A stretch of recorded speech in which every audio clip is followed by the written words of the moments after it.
Semoga yang subscribe diberikan rezeki melimpah dari jalan tak terduga. Dan yang like komen, dimudahkan jalannya menuju surga di hari akhir nanti. Siapa yang tak mendengar nama Qorun? Dia adalah seorang sosok kaya raya di zaman Nabi Musa yang namanya melegenda hingga sekarang. Kisahnya diabadikan dalam Al-Quran, bahkan menjadi peribahasa atau ungkapan di masyarakat guna menggambarkan seseorang yang mirip dengan tabiatnya atau menisbatkan harta yang ditemukan terpendam dalam tanah sebagai harta Qorun. Qorun adalah miliarder kaya raya yang hidup sejaman dengan Nabi Musa. Saking kaya rayanya, Qorun setiap kali keluar dari rumahnya, ia didampingi dengan 300 pelayan laki-laki dan 300 pelayan perempuan. Qorun juga dikawal oleh 4.000 pengawal yang diiringi 4.000 binatang ternak ditambah 60 ekor unta yang khusus membawa kunci-kunci gudang penyimpanan harta kekayaannya itu. Itu dilakukan semata-mata sebagai bentuk kesombongan bahwa dialah manusia paling kaya, paling terhormat, dan memiliki pengikut setia. Ia merasa lebih mulia dibandingkan Nabi Musa alaihissalam. Orang-orang tentu saja akan penasaran seberapa banyak harta kekayaan Qorun jika pengawal dan pembawa kunci gudang kekayaannya sebanyak itu. Lalu berapa banyakkah harta yang dimiliki Qorun yang disimpan di dalam gudangnya tersebut? Sebelum saya melanjutkan, dimohon untuk menonton video ini sampai selesai supaya tidak ada kesalahpahaman dalam memahami isi cerita, serta mohon bantu channel ini semakin berkembang dengan cara tekan subscribe dan silakan tinggalkan like serta komen positifnya. Semoga dukungan pemirsa Risalah Kehidupan bernilai pahala dan menjadi wasilah dimudahkannya segala urusan pemirsa sekalian. Pemirsa Risalah Kehidupan, di zaman sekarang banyak orang yang mengistilahkan rezeki yang tak terduga dengan istilah harta Qorun. Lalu dari manakah sumber harta kekayaan Qorun yang sangat luar biasa itu? Serta di manakah Qorun dan hartanya ditenggelamkan? Siapakah Qorun dan bagaimana kisahnya dengan Nabi Musa? Qorun merupakan kaum Nabi Musa alaihissalam. Disebutkan oleh Ibnu Jurayj, nama lengkap Qorun adalah Qorun ibnu Yashar, ibnu Qahis, ibnu Lawi, ibnu Yakub. Ia merupakan putra paman atau sepupu Nabi Musa alaihissalam. Pasalnya, Nabi Musa alaihissalam sendiri adalah putra Imran, sedangkan Imran adalah putra Qahis. Dengan kata lain, Qorun masih satu kakek dengan Nabi Musa alaihissalam, yakni kakek Qahis. Ia adalah umat Nabi Musa yang taat. Tidak hanya memiliki banyak harta, Qorun juga termasuk orang yang cerdas dan berilmu. Ia menguasai ilmu duniawi dan ilmu ukhrawi, dan tercatat bahwa Qorun adalah ahli di bidang kimia. Dirinya tercatat sebagai ahli kitab Taurat setelah Nabi Musa. Kepandaian Qorun dalam ilmu agama membuat dirinya sering disebut dengan ilmu nawir, atau orang yang memberi cahaya dan penerangan. Suaranya terkenal merdu dalam membaca kitab Taurat. Selain itu, Qorun juga lihai dalam berbisnis. Ia mengetahui trik investasi yang menguntungkan, serta jalur perdagangan internasional yang strategis di zamannya. Kekayaan Qorun begitu banyak, sebagaimana tercatat dalam surat Al-Qasas ayat 76. Sesungguhnya Qorun termasuk kaum Musa, tetapi dia berlaku aniaya terhadap mereka. Kami menganugerahkan kepadanya perbendaharaan harta yang kunci-kuncinya sungguh berat dipikul oleh sejumlah orang-orang yang kuat. Dalam riwayat Kaisamah disebutkan, kunci gudang kekayaan Qorun dibutuhkan 60 bigol atau sejenis kuda kecil. Ukuran kuncinya sebesar jari, bahannya terbuat dari kulit, dan setiap kunci digunakan untuk satu gudang. Maka keluarlah Qorun kepada kaumnya dalam kemegahannya. Para ulama tafsir menjelaskan Qarun keluar dengan mewah diiringi dengan 300 gadis berbaju merah dan 4.000 kendaraan kuda. Tak heran, iring-iringan Qarun itu mengundang decak kagum mereka yang gandrung terhadap harta kekayaan. Sebagaimana yang terekam dalam ayat Al-Quran, moga-moga kiranya kita mempunyai seperti apa yang telah diberikan kepada Qarun. Sesungguhnya ia benar-benar mempunyai keberuntungan yang besar. Quran Surat Al-Qasas ayat 79.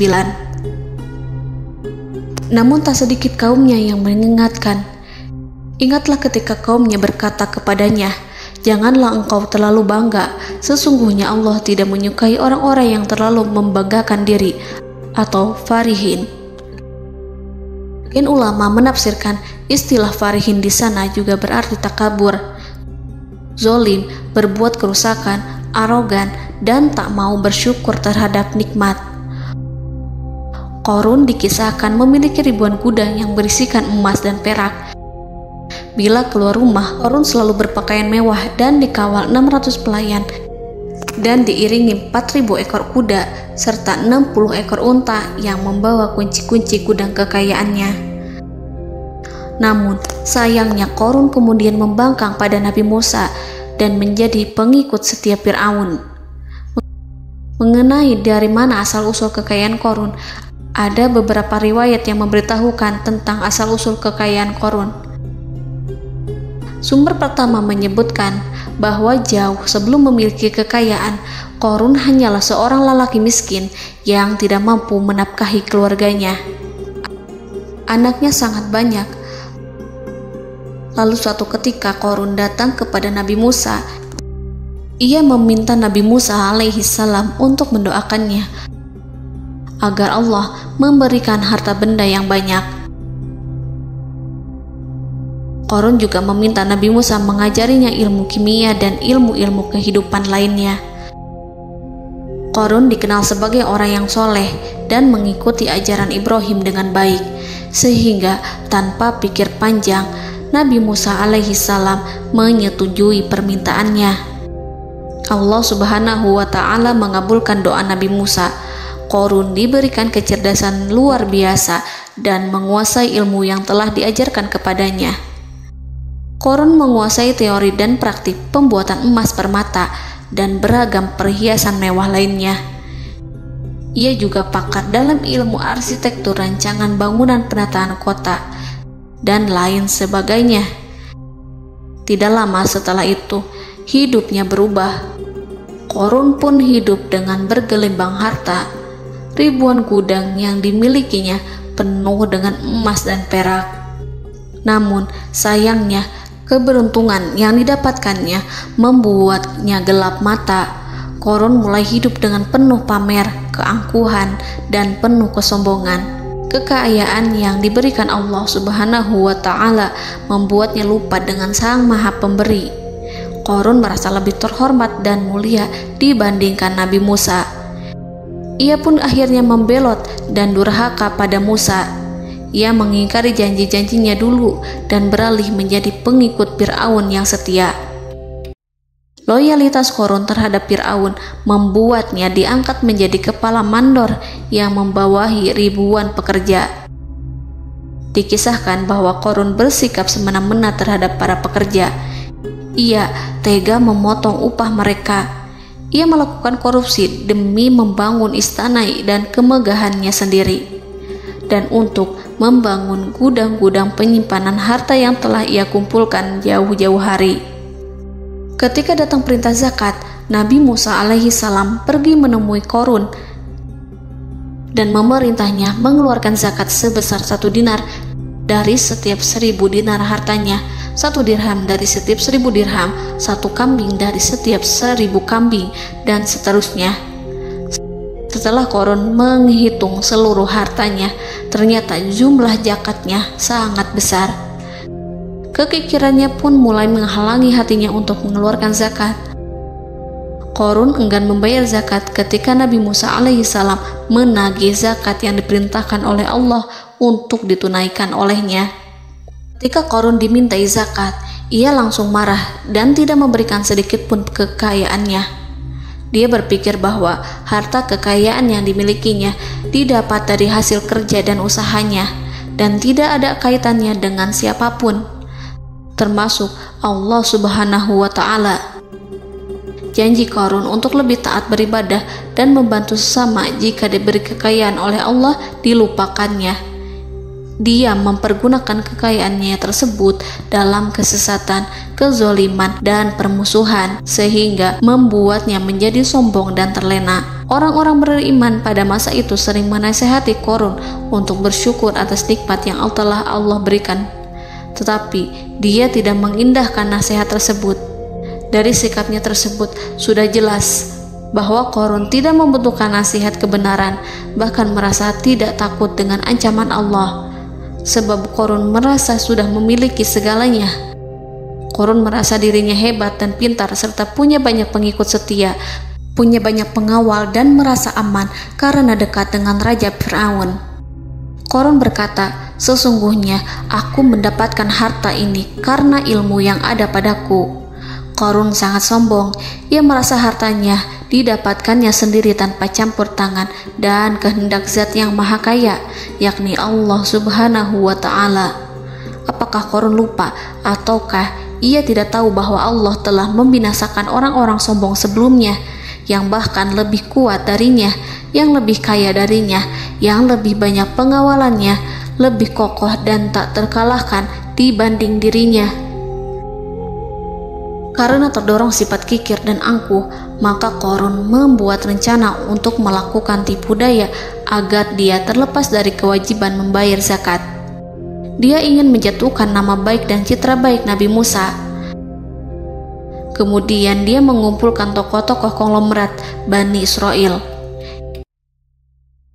Ia berkata kepada mereka, "Wahai saudara-saudaraku, terhadap apa yang diperintahkan Musa untuk membayar zakat, apakah kalian akan mematuhinya?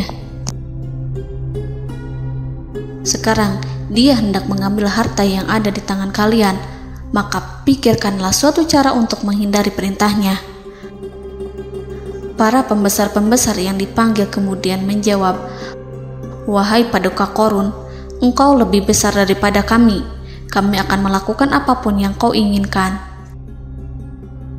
Qarun berkata, "Datangkanlah kepadaku wanita cantik.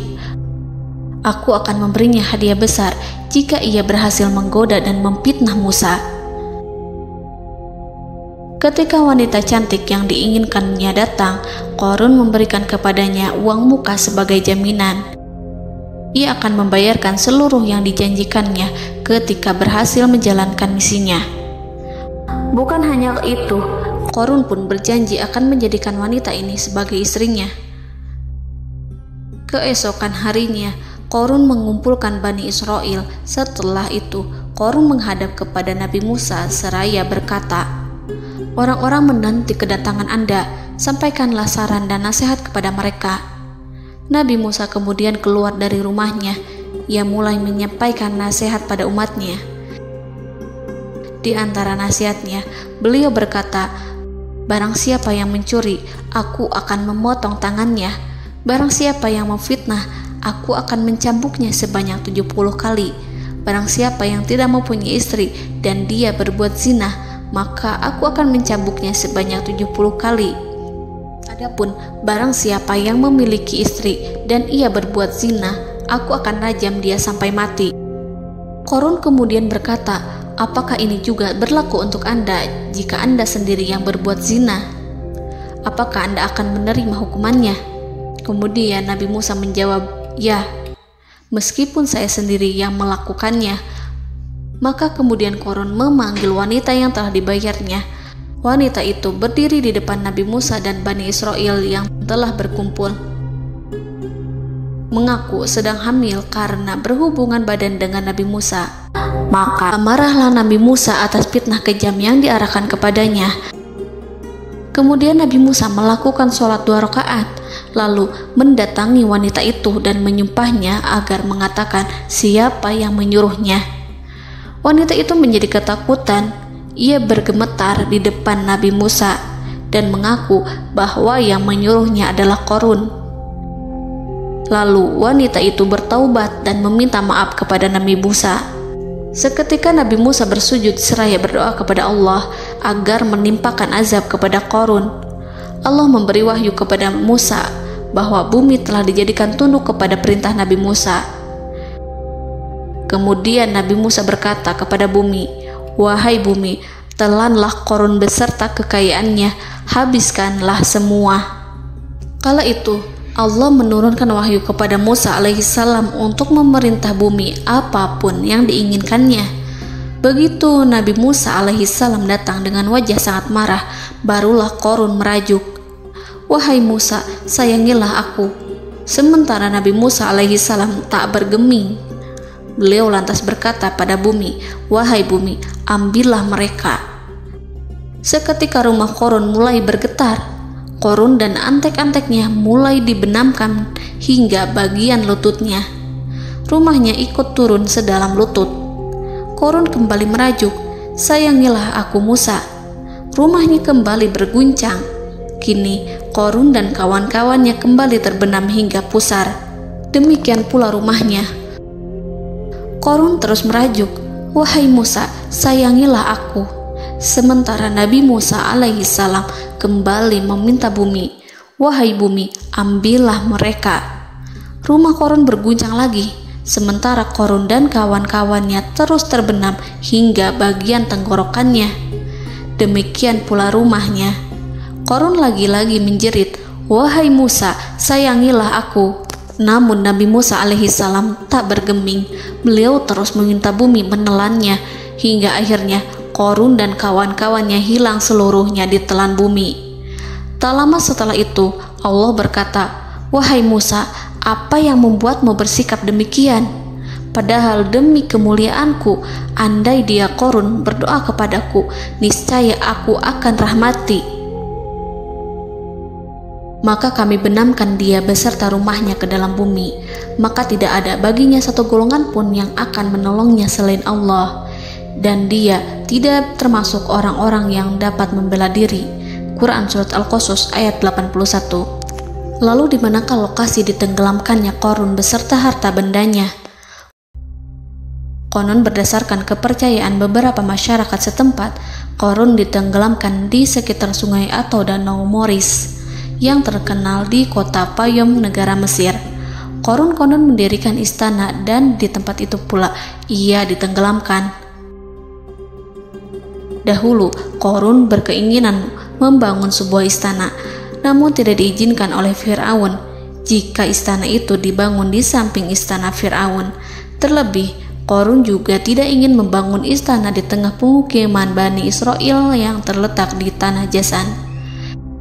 Fir'aun pun memberikan tanah di wilayah Fayom. Kemudian di tepi sungai Payom inilah Qarun membangun istananya yang megah, dan di dalamnya ia membangun Al-Khunuj,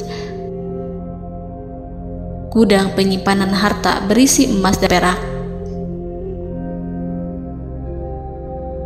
Salah satu bukti arkeologis yang dapat dijumpai di lokasi tersebut adalah runtuhan bangunan yang diduga sebagai tempat tinggal Qarun yang berjarak sekitar 2 km dari Danau Qarun. Menurut beberapa sumber, bangunan yang masih berdiri kokoh tersebut adalah benteng yang dibangun oleh Qarun. Namun ada juga yang mengatakan bahwa bangunan tersebut adalah tempat tinggalnya. Wallahu a'lam. Semoga kita semua dijadikan orang yang Allah mampukan menjadi orang kaya namun tidak seperti Qarun,